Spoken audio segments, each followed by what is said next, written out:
시청자 여러분 안녕하십니까? 실전 부동산 고고 김우현입니다. 부동산 시장은 과연 어떤 힘에 의해서 움직일까요? 다양한 요소들이 있겠지만 아무래도 정부의 정책이 가장 강한 영향을 주지 않을까 이런 생각을 해봅니다. 작년 정부가 내놓은 9.13 대책으로 부동산 시장 강하게 규제받고 있습니다.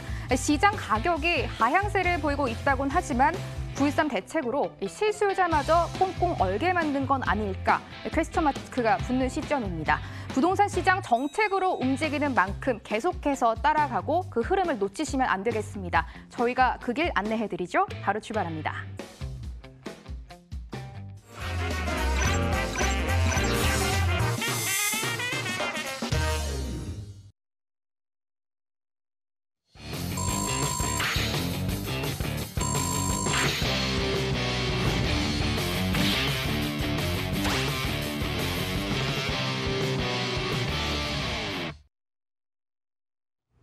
일부는 부동산 키다리 아저씨와 함께하겠습니다. 키다리 부동산 연구소 이성우 대표 오셨네요. 대표님 어서 오십시오. 네, 안녕하세요.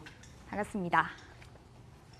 저희는 전화번호 열어두고 여러분의 참여 계속해서 기다리고 있습니다. 서울 전화고요. 02077-6358번 기억해 주시고 전화 접수 후 저희와 소통해 주시면 되겠습니다. 그럼 본격적으로 시작하기 전에 부동산 이슈부터 분석해 볼 텐데요. 대표님 어떤 이슈를 가지고 오셨을까요? 네, 부동산 시장의 변화는 정말 정부의 정책이 막강한 힘을 발휘를 하고 있습니다. 예, 어떨 때는 어떤 시장의 안정화를 위해서 경제를 좀 활성화시키기 위해서 좀 이렇게 부양 정책을 펼치는가 하면은 어떨 때는 또 투기가 계속적으로 수요가 많이 늘어나게 되면 또 억제 정책을 펴기도 하죠. 역대 정권도 이렇게 냉온탕을 오가는 그러한 정책을 펼쳐서 이런 국민들에게 신뢰감을 잃어버리는 그런 경우도 발생이 되는데 하물며 요즘에 굉장히 그 숨통을 끊는 그런 정책이 나오고 있는 그런 상황이죠. 자, 이런 상황에서 시민들은 어떻게 생각을 하고 있을까요? 정권이 바뀌면 또 어떻게 진행이 될까라는 생각을 또 많은 분들이 생각을 할 수밖에 없는 거죠. 그래서 역대 정권들은 어떻게 부동산 정책을 펼쳐서 이 시장 상황을 조절을 했는지 한번 살펴보도록 하겠습니다. 자, 먼저 전두환 정부. 전두환 정부가 들어와서 10년 내 주택 500만 호를 건설을 계획을 했었죠. 그러면서 시장 상황이 좋아지고 어떤 투기 수요가 계속적으로 늘어나면서 이 집권 후기에는 집값이 상승이 굉장히 많이 됐죠. 그러면서 투기 수요가 계속적으로 늘어나니까 억제 정책을 펼쳤죠. 그래서 양도세를 강화를 하고 채권 입찰제를 실시를 했습니다. 이 아파트를 이제 분양을 받을 때 프리미엄이 있게 되면 투기 수요가 붙기 때문에 이런 부분을 미리 차단하기 위해서 아파트를 분양을 받을 때 채권 상한액을 정해놓고 가장 많은 채권액을 가진 사람들이 이제 아파트를 순서적으로 이렇게 분양을 받는 그런 방식이죠. 이게 2005년에는 이제 택지, 토지에도 적용이 됩니다. 그래서 채권 입찰제가 시작된 게 바로 전두환 정부라고 보면 될 것 같고요. 분양주택에 대해서 전매 제한이 됐었죠. 전매 제한은 등기 전에 계약자를 변경할 수 있는 그런 부분이죠. 어떤 프리미엄이 올라가게 되면 계속적으로 이 수요가 가수요들이 겹치는 현상이 발생이 되죠. 그러면은 이 금액이 계속적으로 올라가기 때문에 이렇게 몇 번 그 등기 전에 이렇게 갈아타는 형식으로 금액을 또 이익을 보는 분들이 굉장히 많습니다. 그런 식으로 해서 제한을 뒀습니다. 그래서 부동산의 어떤 생애 주기를 보게 되면 이렇게 상승기 10년 내 500만 원 건설을 하겠다라고 하면 상승기로 갔다가 갑자기 정점에 다다르게 되죠. 그러다가 이거 투기 수요가 너무 많아. 그러면은 또 정책을 또 강하게 두게 되면 이게 내려갑니다. 내려가서 저점이 오게 되고 다시 다음 정부가 또 이렇게 또 부동산 정책을 또 완화 정책을 피고 부양 정책을 피게 되면 또 다시 이렇게 올라가는 이렇게 생애 주기가 있는데 이 시기를 상향기라고 하죠. 이 시기를 상향기라고 하고 이 시기를 하향기라고 하죠. 정점인 상태, 저점인 상태 이렇게 나눠지게 되는데 이 시장을 매도자가 우위의 시장이라고 얘기를 하죠. 왜냐하면 경제가 좋아지고 부동산 가격이 상승이 되니까 수요자들이 많다는 얘기죠. 그러면 매도자 우위 시장, 다시 말해서 좀 쉽게 설명을 하면 가불을 많이 따지죠. 매도자가 갑이 되는 시장이고 내려가는 시장은 그만큼 수요자들이 그만큼 적어지기 때문에 매도자들은 자기의 물건을 팔아야 되고 그런 상황에서는 매수자가 우위가 되는 시장, 그래서 매수자가 갑인 시장이 바로 내려가는 시장이 된다는 얘기죠. 어찌됐건 이런 식으로 곡선 자체가 올라갔다 내려갔다 이렇게 하지만 멀리서 보게 되면 우상향으로 이렇게 올라간다는 얘기죠. 이게 바로 부동산 시장의 생애 주기로 보면 될 것 같습니다. 다음 정권을 들어서면서 노태우 정부가 200만 호 건설을 하겠다, 신도시를 개발을 하겠다. 그래서 신도시가 많이 건설이 됐었죠. 그러다 보니까 공급 확대 정책을 통해서 어느 정도 시장이 살아나고 그러다 보니까 어떤 부작용이 생기게 되죠. 가격이 상승이 되고 또 투기 소요가 계속적으로 늘어나니까 갑자기 억제 정책을 펼치기 시작합니다. 토지 공개념 제도를 토지 공개념 3대장이 있죠. 바로 택지 소유 상한제, 토지 초과 이득세, 종합토지세 이렇게 토지 그 공개념 제도의 3대장이 나오게 되는 거죠. 그래서 택지 소유 상한제는 6대 도시죠. 서울, 부산, 인천, 대구, 광주, 대전 이렇게 6개 도시에 신규로 택지를 200평을 신규로 분양을 받을 수 없습니다. 구입을 할 수가 없다는 얘기죠. 그렇게 미연에 방지를 하는 거죠. 그리고 토지 초과 이득세 같은 경우에는 토지를 샀을 때 그 금액이 상승이 되겠죠. 그러면 초과된 부분의 일정 부분을 세금으로 내는데 양도세하고 비슷하죠. 하지만 양도세는 이미 실현된 어떤 자본이익의 이득에 대해서 세금을 내는 거지만 토지 초과 이득세는 미실현된 그 자본이익의 이익에 대해서 세금을 내는 경우니까 많이 틀리죠. 그래서 이러한 억제 정책을 펼쳐서 어떤 시장을 또 안정을 시키는 그런 상황이 된 거죠. 자, 김영삼 정부는 공급 확대 정책입니다. 정권 내내 계속적으로 부양 정책 형식이었지만 말기에는 또 IMF가 터지면서 경제 상황에 의해서 부동산 시장이 하락기가 된 거죠. 부동산 정책상으로 된 게 아니라 경제 상황에 의해서 부동산이 하락이 됐던 부분이고 김대중 정부가 들어오면서 하락된 부동산 시장을 살리기 위해서 계속적인 부양 정책을 펼쳤죠. 그 다음에 정부는 노무현 정부죠. 계속적으로 올라가는 그런 부동산 시장을 안정화시키고 집값을 안정화시키기 위해서 굉장히 많은 그런 억제 정책을 펼쳤죠. 하지만 양극화 현상이 두드러지면서 수도권 지역, 서울 지역으로 이런 추경 매수가 이루어지면서 그만큼 또 가격이 이상하게 또 상승이 되는 그런 현상이 발생이 됐죠. 그러면서 이명박 정부 때는 계속적으로 부양 정책 위주로 진행을 했습니다. 그다음에 박근혜 정부 때는 집권 초기에는 좀 많이 풀어줬죠. 부양 정책으로 양도세를 완화를 시켜주고 면제를 시켜주고 다주택자 양도세 중과 부분을 폐지를 하고 이렇게 정부의 어떤 그 완화 정책을 펼쳤는데 시장 경제가 계속적으로 빚내서 집 사자라는 분위기로 가다 보니까 이제는 억제 정책을 펼치게 되죠. 그래서 시장을 규제를 하고 또는 가계 대출에 대한 부분을 안 좋게 또 만들어서 규제를 하고 이렇게 되는데 문재인 정부 들어와서는 전면적으로 규제 형식이죠. 투기 수요를 억제를 하고 집값 안정을 하는 그런 쪽으로 진행을 하는데 거의 숨통을 끊는 정책을 통해서 집값을 안정을 시키는 그런 쪽으로 이제 진행이 되는데 여기에는 또 공급 정책이라는 부분이 있죠. 9.21 정책에 신도시를 또 3기를 또 발표를 하면서 공급도 하면서 이런 투기 수요를 억제를 하겠다라는 부분인데 수요 자체는 굉장히 짧은 시간에 일어납니다. 하지만 공급은 굉장히 긴 시간이죠. 그만큼 보상도 해야 되고 여러 가지 단계를 거쳐서 진행을 해야 되기 때문에 예술은 길고 인생은 짧다라는 부분이 있죠. 이 부동산 시장에는 투자 수요는 짧고 공급은 굉장히 깁니다. 그러니까 향후에 시간이 많이 흐른 시기에 공급에 대한 영향을 받을 수가 있는 부분이죠. 하지만 어찌됐건 지금 현재 상황에서는 가격적인 부분이 침체기까지 계속 떨어지는데 나락으로 떨어지는 부분이 저점이 어딘지는 아직은 잘 모르죠. 자, 이런 상황에서 공급 정책을 같이 펼치는 이런 상황인데 어찌됐건 이런 상황에서 부동산 투자를 생각을 할 때 어떤 틈새 시장이나 이런 부분도 있습니다.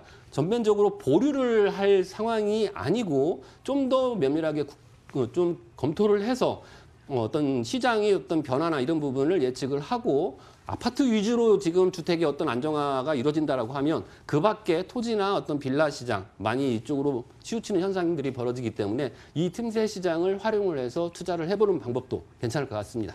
역대 정권을 팔로우하면서 부동산 정책의 변화를 체크해 주셨습니다. 참고해 보시기 바랄고요. 이제 직접 현장으로 찾아가 봐야겠죠. 첫 번째 정보 화면으로 공개합니다.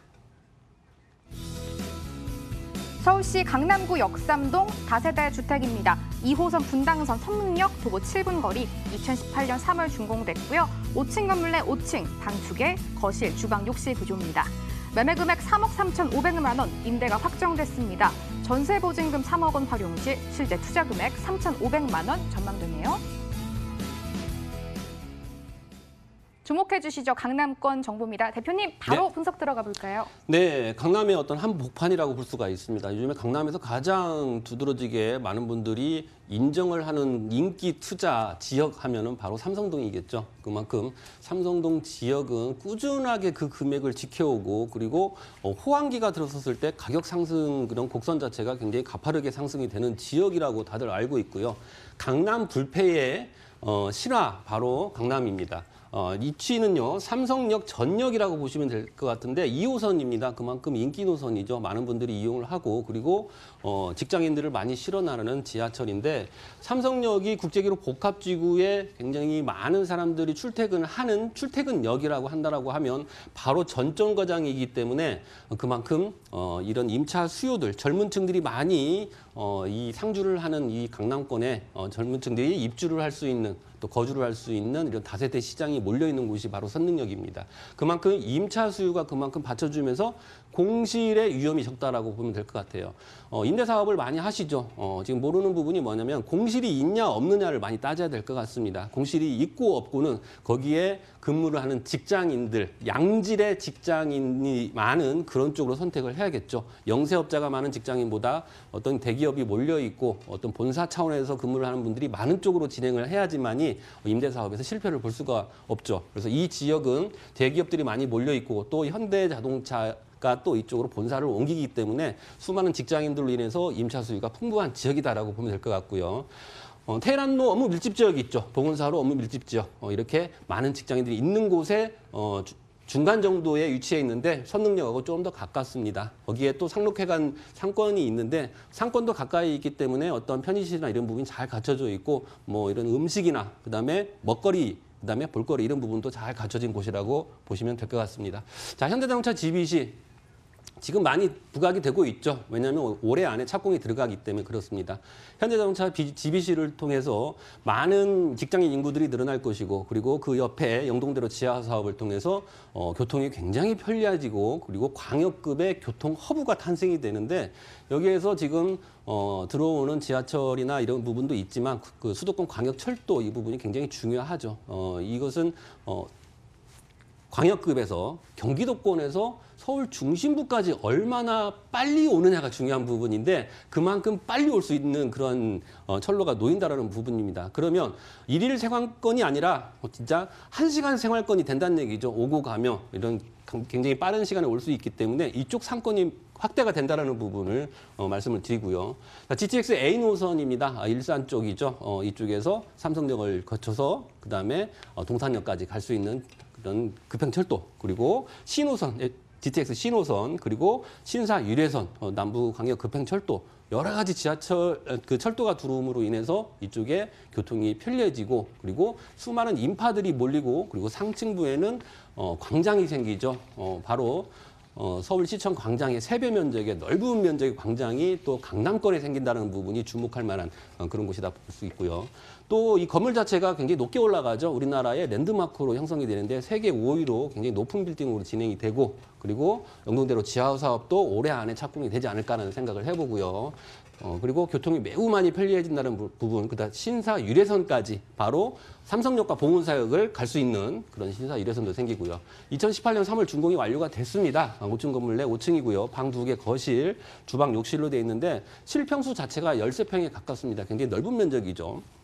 대리석 등 최고급 마감재로 시공을 했고요. 거기에 또 금액 자체가 굉장히 착합니다. 3억 3,500에 강남권 선릉역에서 투룸의 그 넓은 면적이 3억 3,500이면 좀 금액이 좀 적은 금액이다라고 보시면 될 것 같고요. 이미 임차인이 거주를 하고 있습니다. 전세금 3억에 임차인이 거주를 하고 있기 때문에 3,500만 원이면 투자가 가능한 그런 물건입니다. 서둘러서 가져오신 두 번째 물건도 바로 만나보겠습니다. 화면으로 소개해드리죠. 서울시 용산구 청파동 다세대 주택입니다. 6호선 경의중앙선이 지나가는 효창공원 앞역에서 걸어서 7분 거리입니다. 2019년 5월 준공 예정으로 5층 건물 내 4층, 구조는 방 1개, 거실, 주방, 욕실입니다. 매매금액 2억 8,900만 원, 전세시 보증금 2억 원 활용 시 실투자금 약 8,900만 원, 월세시 보증금 1,000만 원, 월 90만 원, 대출 예상금액 1억 5천만 원 감안할 때 실투자금 1억 2,900만 원으로 전망되는 곳입니다. 강남에서 용산으로 이동해봤습니다. 대표님, 설명 바로 들어와야겠죠? 네, 강남이 마이스에 관련된 그러한 산업이 발전이 된다고 하면 용산도 역시 마이스에 관련된 그런 산업이 발전이 됩니다. 굴뚝 없는 신성장 동력 사업이죠. 그만큼 우리나라의 경제를 일으킬 수 있는 그런 사업인데, 역시 용산 쪽도 용산 국제 국제 업무 도시가 또 형성이 되면서 마이스에 관련된 그런 업체들도 속속 들어올 것이고요. 이쪽이 지금 마스터 플랜이 아직 그 시장의 어떤 가격 안정화를 위해서 보류가 된 상황이지만 이게 전면 금지가 아닙니다. 지금 보류된 상황이기 때문에 가격이 안정화가 된 어느 시점에 다시 마스터 플랜이 발표가 된다라고 하면 그때는 용산에 관심이 많은 분들, 그때를 기다리고 계신 분들도 많지만 이 부분은 우리나라의 어떤 경제 부흥을 위해서라도 서울 중심부의 용산이 발전이 돼야 된다는 부분에 믿음이 확실하신 분들은 지금도 계속적인 투자가 이루어지고 있는 그런 곳이라고 볼 수가 있겠습니다. 위치는요. 숙대 입구역에서 약 한 7분 거리 정도 되고요.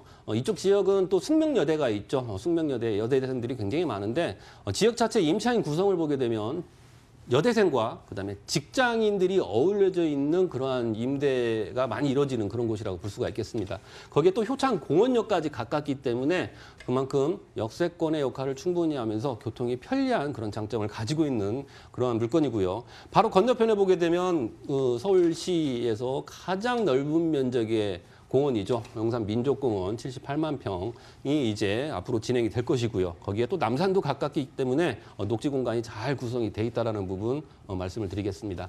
자, 용산의 Y밸리죠. 용산 전자상가가 또 Y밸리로 탈바꿈이 되면서 이쪽에 또 어떤 전자에 관련된 그러한 학원, 학교 이런 부분이 계속적으로 늘어난다는 부분, 그러면서 첨단 산업을 이끌어갈 수 있는 그런 곳으로 변모가 된다는 부분 말씀을 드리고요. 거기에 또 남산에서 민족공원까지 막혀 있죠. 다세대 주택으로. 하지만 이 부분을 녹지 공간을 만들어서 남산에서 바로 녹지 공간을 통해서 민족공원까지 바로 걸어서 갈 수 있고요. 또 민족공원에서 한강까지 걸어서 갈 수 있는 보행로가 설치가 된다는 부분 말씀을 드리겠습니다. 자, 이쪽 지역은 전면부는 굉장히 금액 자체가 높죠. 그리고 높은 빌딩, 그리고 어떤 업무 밀집적이 많이 생기면서 가격적인 부분이 많이 상향이 됐지만 이 후면부, 다세대 지역이 몰려있는 이쪽은 굉장히 열악한 환경입니다. 주택 자체가 너무 오래된 그런 불량 건축물들이 많기 때문에 반드시 어떤 재개발을 통해서 진행해야 될 필요성이 있고 국제 업무지구이기 때문에 외국인들도 많이 있을 것이고 그러는데 생활할 수 있는 거주지 자체가 거기에 니즈에 맞지 않는 형식으로 진행이 됐기 때문에 향후에는 어떤 개발이 이루어진다고 보시면 될 것 같습니다. 그래서 청파 1구역이 재개발이 지금 확정이 돼서 추진 중에 있죠. 자, 이런 식으로 소규모로 계속적으로 재개발이 되면서 후면부 자체도 많은 변화가 있을 것이다. 그래서 금액이 높은 전면부에 투자를 하는 것보다 후면부에 좀 미래의 가치를 보고 투자를 하시는 게 좋을 것 같다라고 말씀을 드리겠고요.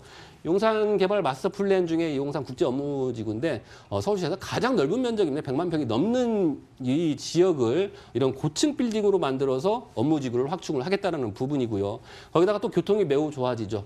용산에서 강남 오려면 굉장히 힘듭니다. 몇 번 갈아타야 되고. 하지만 바로 신분당선을 통해서 용산에서 강남까지 바로 다이렉트로 올 수 있다는 부분. 약 30분 걸리는 그런 시간을 18분 정도에 올 수 있다는 부분이 특징이고요. 그리고 지하철 자체가 지상으로 되어 있는데 도시 간의 어떤 단절을 하고 상권을 분리하는 그런 안 좋은 그런 부분이죠. 이 부분을 또 지하로 만들고 상층부는 업무지구를 만들고 녹색 공간을 만들어서 더욱더 좋은 공간을 만들다는 부분, 거기에 또 민족공원이 78만 평이 또 개발이 된다는 부분하고요. 이 건물 자체는 2019년 5월 준공 예정입니다. 얼마 안 남았죠. 지금 골조는 다 올라갔고요. 5층 건물 내 4층입니다. 방 1개, 거실, 주방, 욕실. 불량 원룸이죠. 학생들이 많다 보니까 넓은 면적은 부담이 가기 때문에 1.5룸 구조가 적당한 크기다라고 보시면 될 것 같고요. 거기에 또 필로티 주차장 그리고 엘리베이터, 여학생들이 많기 때문에 보안시설이 특별히 더 신경을 쓴 물건입니다. 자, 금액 자체는 2억 8,900만 원입니다. 보증금 2억에 보증금 2억이기 때문에 실투자 금액은 8,900만 원에 투자할 수 있고요.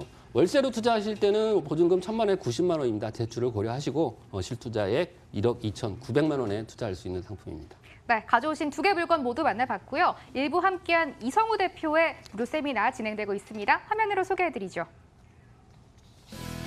주제는 소액으로 도심 역세권 투자하는 법입니다. 매주 수요일, 토요일 오후 1시에 열리고 있으니까요. 아래 번호로 전화하시고 참석하시면 좋겠습니다. 1부는 여기까지입니다. 이성우 대표와는 여기서 인사 나눌게요. 대표님, 오늘도 말씀 고맙습니다. 감사합니다.